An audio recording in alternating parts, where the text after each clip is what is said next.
Salut les légendes! Pour recevoir les prochains épisodes et découvrir les anecdotes que nos invités ont partagées avec Roger, Rafa ou Joko, inscris-toi, le lien est juste en dessous.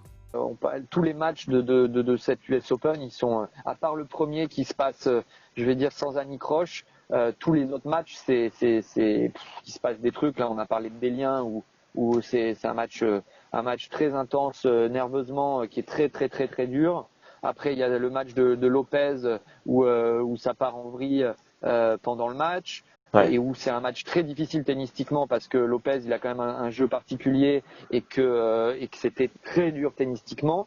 Ensuite il y a Kupfer qui sur ce tournoi-là il joue top 10 et qui mène un set break contre Danil et où Danil joue bien en plus, où Danil joue bien et je me souviens pendant ce match-là et c'est là où tu vas comprendre que ça demande vraiment d'être très concentré parce que à un moment donné, quand tu es dans le box, c'est très difficile de faire passer un message oral, tu vois.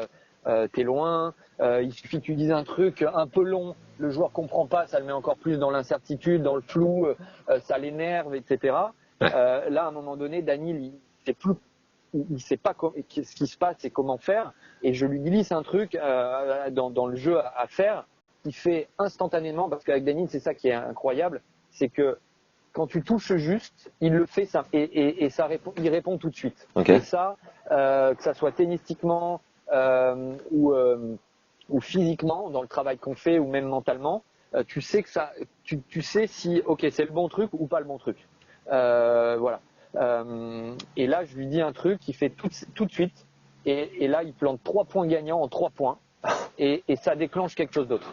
Alors après, je dis pas que c'est facile, mais ça, il y a eu un avant et un après en fait. Tu peux nous dire ou c'est trop perso? Là, à un moment donné, non, c'est pas perso. Il frappait bien, il frappait assez fort, mais simplement, il frappait de fort de très loin.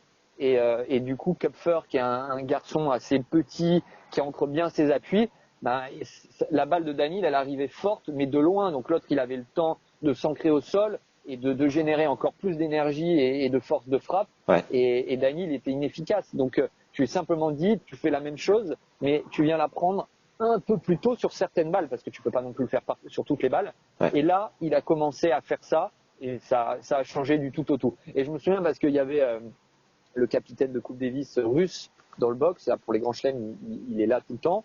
C'est qui déjà? Et il me dit, c'est Igor Kunitsyn. Okay. Et là, il me dit, putain Gilles, putain bravo, c'est exactement ce qu'il fallait lui dire, là c'est au top et tout.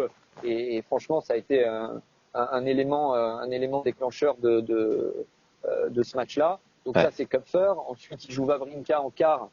Là, au bout de 2 jeux, il se blesse. Là, tu, tu te dis, bon, bah là Il se blesse où? c'est mort. Il se fait mal au quadri. Okay. Et donc, il gagne le match sur une jambe.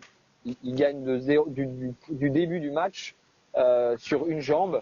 En faisant déjouer un peu Wawrinka qui lui aussi a une part de responsabilité d'avoir perdu, mais il s'en sort sur une jambe et puis après il bat Dimitrov, qui est pas facile à jouer, qui vient de battre Federer, mais à la limite c'est pas plus mal parce que du Il est coup rôti. ouais, il est rôti, où il y a tout l'aspect émotionnel Ouais. qui est aussi battre un mec comme Federer En et quart. derrière continuer le tournoi, c'est pas facile à gérer. Ouais. Et je dis pas que c'est ça qui fait que ça Et pareil c'est la clé du match. sur une jambe aussi ou comment il se... Non, là, parce que là, entre le quart et la demi, il y a eu, je sais plus, je crois qu'il gagne le quart le mardi et il rejoue que le vendredi, tu vois. Donc là, il a eu 3 jours. Ouais. Donc vu que c'était pas non plus la blessure, c'était pas grand chose. C'était une petite atteinte musculaire, mais pas si méchante que ça. Ouais. Ça l'a handicapé pendant le match, mais pas après, quoi. Voilà. Et tu penses qu'il gagne sur une jambe contre au tour d'avant contre Stan grâce à la confiance accumulée l'été, grâce à... Enfin, c'est un... Ouais, là, c'est un tout. T'es dans une dynamique où presque rien t'arrive, rien peut t'arriver. Et puis après, comme c'est un super combattant et qui a envie de gagner, tout ce qu'il joue, il a envie de gagner, et que c'est un grand stratège, il fait des trucs qui font que ça gêne Stan et que et que en plus il a de la chance quand même aussi. Il faut dire qu'il faut un paquet de chance que tu jouer 4-7 sur une jambe. C'est un peu déjà t'as la chance que ça soit pas grand chose, puisque si c'était vraiment énorme, il aurait vraiment rien pu faire. Ouais. Donc déjà, et puis après ça passe parce que t'as du cul aussi, quoi, tu vois. Si tu veux nous aider à te régaler chaque semaine, mets-nous 5 étoiles et un commentaire sympa sur Apple Podcast. Tu deviens instantanément une légende dans notre cœur.